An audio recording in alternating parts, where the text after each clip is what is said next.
Mon corps m'appartient. La planète, ma chatte, sauvons les zones humides. Mon corps, c'est pas TripAdvisor. Tes commentaires, tu peux te les garder. Toute politique sur notre ventre ne se fera pas sur notre dos. Un enfant, quand je veux, si je veux. À bras le patriarcat.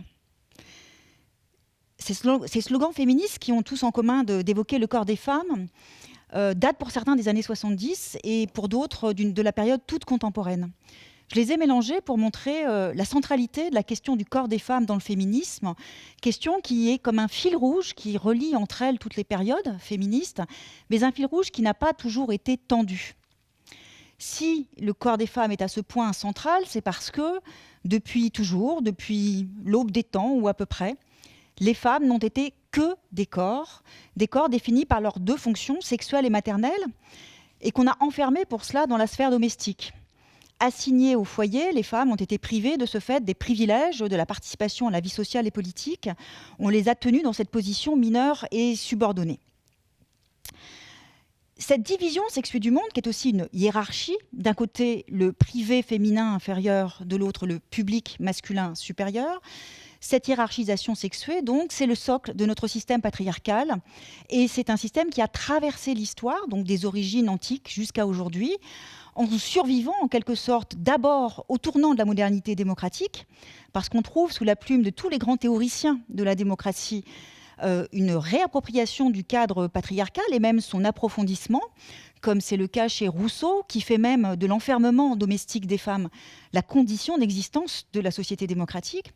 Et puis ce schéma patriarcal, il a aussi survécu à la révolution féministe, à la révolution de l'émancipation des années 70. Et de cela, nous avons eu la preuve flagrante tout à fait récemment, depuis qu'au début des années 2010, une nouvelle génération de féministes s'est saisie de toutes ces thématiques corporelles dans une dimension particulière, puisqu'il s'agissait surtout du corps intime des femmes, du corps sexuel.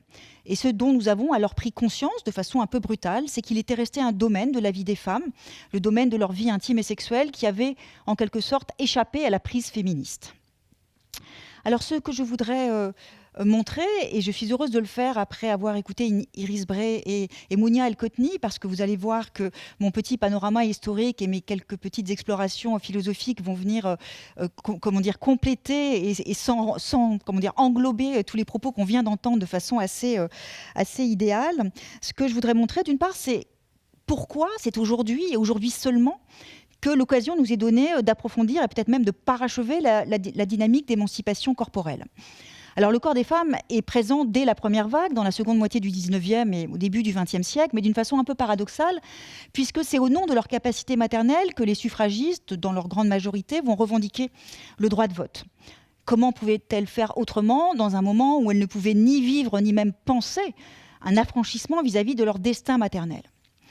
Une fois ces droits civils et politiques conquis, s'en sont suivis quelques décennies de reflux féministes, jusqu'à ce que, à partir de la fin des années 60, début des années 70, la vague féministe enfle à nouveau, et qu'elle enfle précisément sur cette question du corps des femmes. Deux lignes sont creusées, deux sillons sont creusés, celui de la lutte pour les droits procréatifs, droit à la contraception et à l'avortement d'une part, et puis celui d'une forme de première révolution sexuelle où il s'agit de libérer les femmes de la maternité, mais aussi de la conjugalité et de l'hétérosexualité obligatoire. Ce que cette seconde vague produit, c'est une vraie mutation anthropologique, parce que depuis... Voilà, pour la première fois dans l'histoire de l'humanité, les femmes peuvent se projeter dans une vie sans enfants, dans un avenir même quasiment sans les hommes. Mais cette mutation anthropologique, j'en dirai quelques mots un peu plus tard, c'est aussi une libération sous conditions. Dans les années qui suivent, les années 80, 90 et 2000, les thématiques corporelles disparaissent peu à peu à la fois des luttes et de la pensée féministe. Elles sont d'abord recouvertes par d'autres combats, dans le monde social et professionnel notamment, puisque c'est le moment de la féminisation massive du monde du travail. D'autres combats qui ont trait aussi à une première forme de débranlement de la famille patriarcale, avec les luttes pour le Pacs, par exemple, ou l'homoparentalité.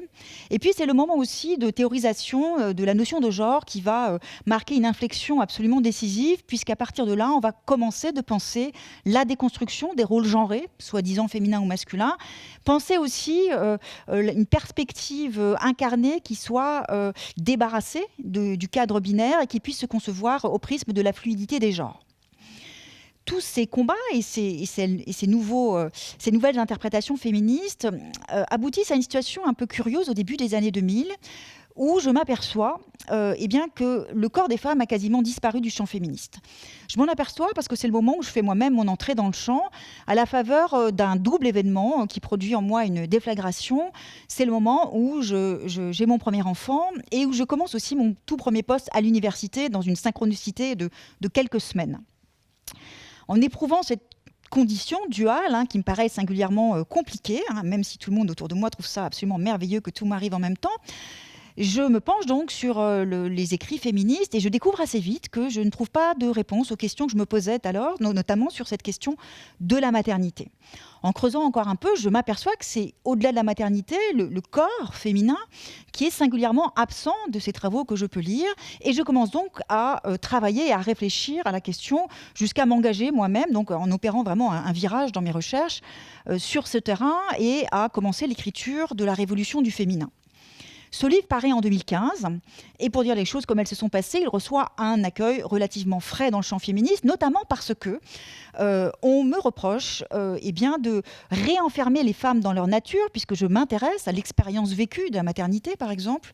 Je m'intéresse aussi à ce que signifie le souci de l'apparence, qui est celui des femmes depuis à peu près toujours. En 2015, ça paraît très proche et en fait, c'est très lointain parce qu'en 5 années, il s'est produit véritablement presque une nouvelle révolution, ce que j'ai appelé la bataille de l'intime.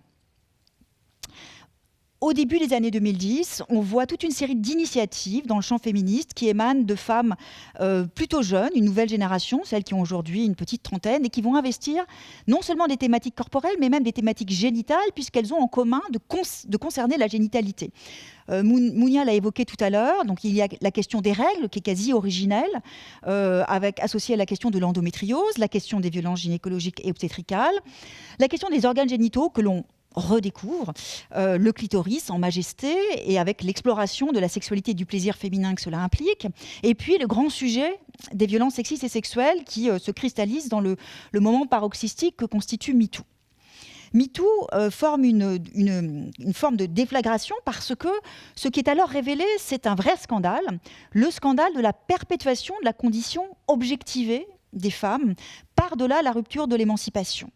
Tout s'est un peu passé comme si les femmes avaient dû payer leur émancipation sociale du prix de leur aliénation corporelle perpétuée. Et c'est ce scandale donc qui est révélé et qu'il s'agit aujourd'hui de renverser. Alors pour penser cette nouvelle condition incarnée et pour accompagner aussi la dynamique actuelle, il faut, je crois, réfléchir à peut-être de nouvelles notions, en tout cas à une nouvelle interprétation possible du corps féminin, une interprétation qui nous débarrasse un peu du vieux face-à-face entre le féminisme universaliste d'un côté et le féminisme différentialiste de l'autre. Honnêtement, je crois que ce vis-à-vis est, pour ainsi dire, obsolète. Je propose pour ma part d'engager une réflexion phénoménologique.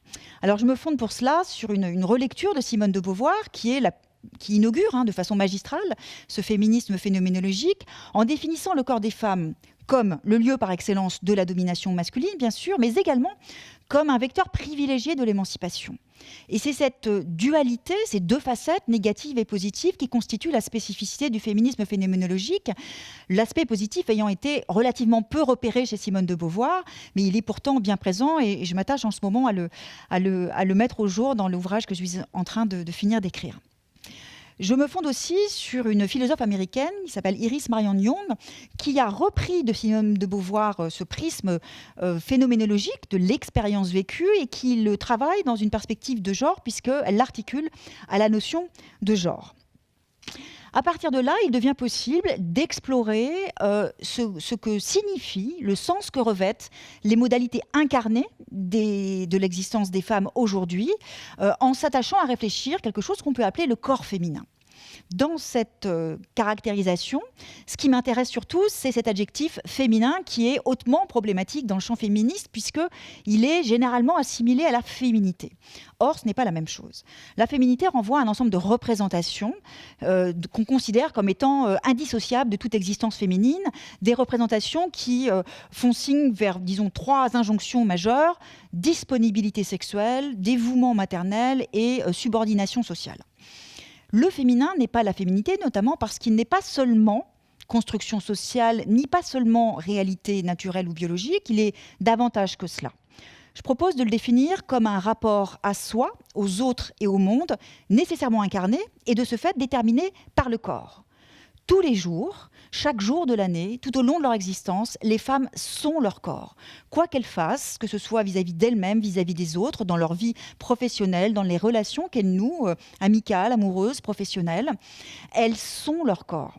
Alors on pourra m'objecter que les hommes aussi sont déterminés par leur corps et qu'ils subissent des injonctions esthétiques, certes, mais il n'y a vraiment absolument aucune mesure entre les discriminations et les violences que les femmes éprouvent du fait même d'avoir un corps sexué féminin et ce qu'éprouvent les hommes. En l'occurrence, c'est même tout l'inverse, puisque ce sont eux qui exercent ces discriminations et ces violences.